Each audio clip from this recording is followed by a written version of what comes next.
I'm working on a novel. It is a story of my life and my sister's. Make it short and spicy. And if the main character is a girl, make sure she's married by the end. Ow, Joe! So first of all, I wanted to ask you, Timothy, Christian Bale, I know you work with him on a Hostiles. yeah. Oh my God, this is the He first time. played Laurie in the 94 version.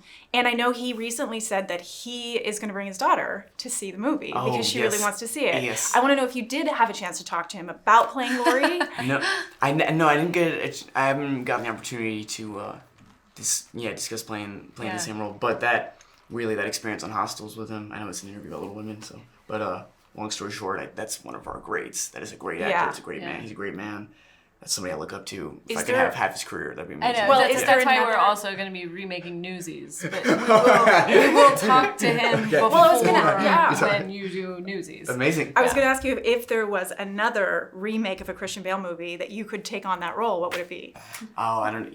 His career. I'm not. It's not a dodge. His career is exceptional, and they're kind of because there's like you think about how different American Psycho is from Batman, from American Hustle, from a lot of Americans. No, I can see you playing any of those roles, by the way. You can't. I can. You can really. I mean, yeah. He's what a formidable career. Yeah, amazing.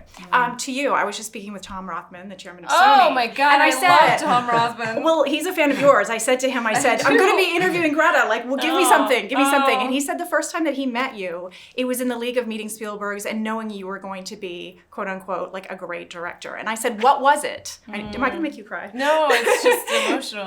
No, it's an amazing compliment. And I said, what was it about her? And he said, the specificity.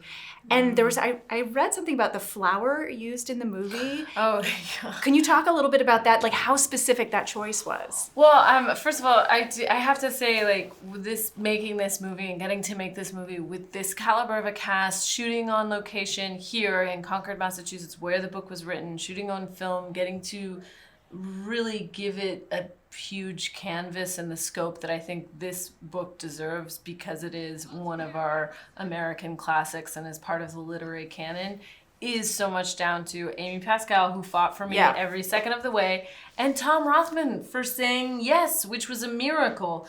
No one makes movies like this anymore, and they certainly don't make them on this scale. And so it was just incredible to me that he put the weight of Sony behind it.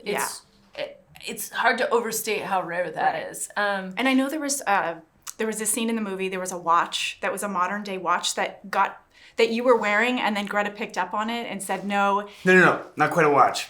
But that you swap clothing as well, that you and Saoirse swap clothing. Yeah. And I was wondering about that as a choice, but also can you do Saoirse's voice? If you're swapping clothing, can you do Saoirse? Can I do her voice? Can you do her Irish accent? I bet she could do. She could do you. Yeah.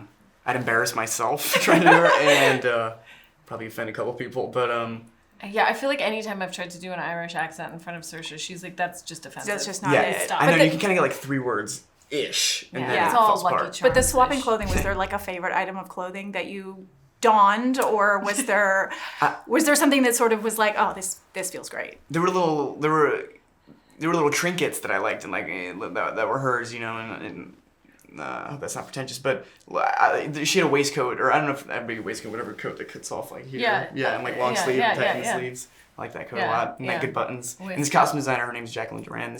She's an incredible creative, period, and kind of lives for the period in somewhere. I shouldn't say that period, but lives for, I think, clothes that are not dripping in modernity. And just real quick, I have just like one more question. Enough time for one more question. You said in a Q&A that I think you were referring to the author, but you said that sometimes the future reaches forward and pulls you. Yes. Can you sort of talk about maybe how that worked for you in this film? Did that happen for you, like when you were pitching this movie? Well, yes. I mean, I think that the future spoke through Louise May Alcott. I think that there's a straight line from her to me. I don't do what I do unless she did what she did. We can because she did. That's just the truth. And I don't think the 20th century would have unfolded in the way that it was with female creatives if she hadn't written this.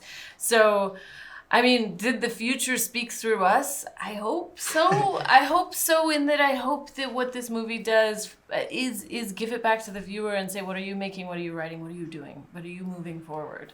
So I hope so, but I guess we won't know until the 22nd century, which I plan on living until. Which we'll be talking about you then. Right about. And has that happened with you, like with the future? You mean the past? You mean the future? I'm a little lost. I thought the quote was, This is the now past Inception. reaches into the future. Oh. I'm not sure.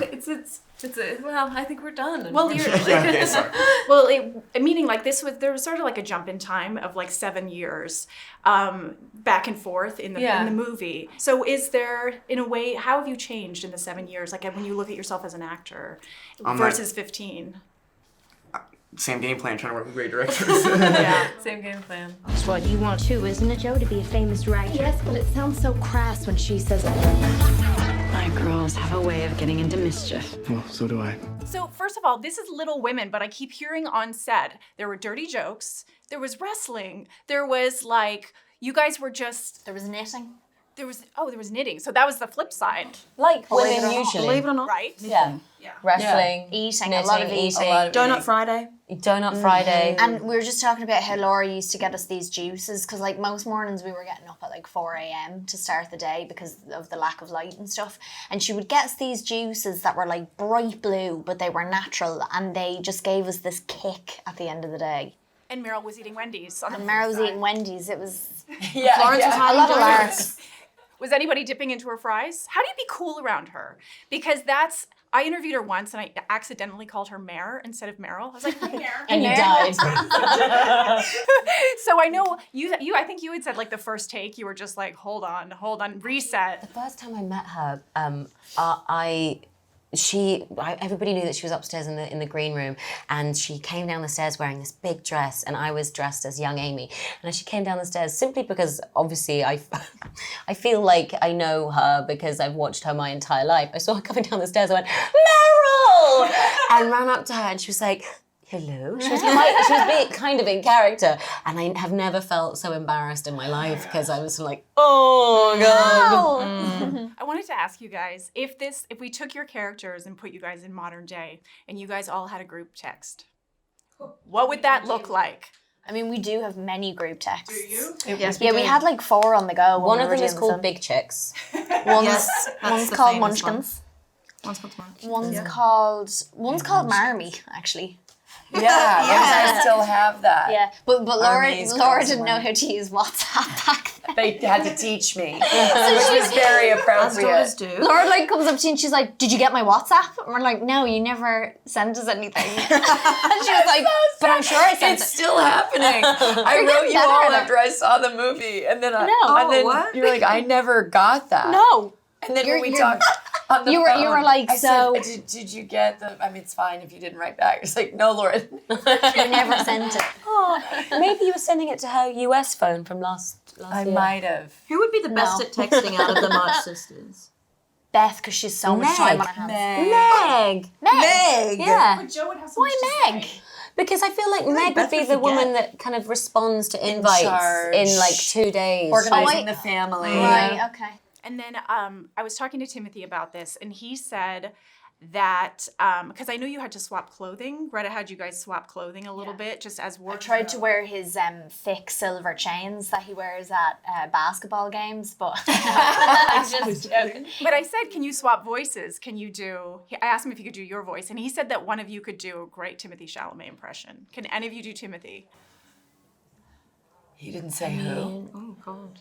Why don't you Timothy's give like- it a go? Timothy's like, oh my god, I'm just, I just it's like feel, a lot I of feel this, very like- humble. I feel Yeah, very that. humble to be here right now. He comes up to you and he'll like nuzzle you. Oh, that's so sweet. Like a horse. Sometimes quite it's weird. horsey. Yeah. Sometimes it's like enough So with the hair. sweet. No, it's very sweet. And then I know you said this was a dream come true. I think you put it on your Instagram yesterday. So just for all of you, just this being such an incredible, we're here where Louise May Alcott lived and wrote. I mean, just talk a little bit about that. Just. It was a dream. We lived here from September to almost Christmas in this amazing town and space, going to Walden Pond for walks, learning about the history of the place. Yeah.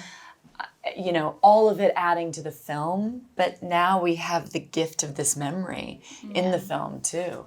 And we're forever family. Yeah. Even when they don't hear from me while I've been texting them consistently. Did you get my WhatsApp?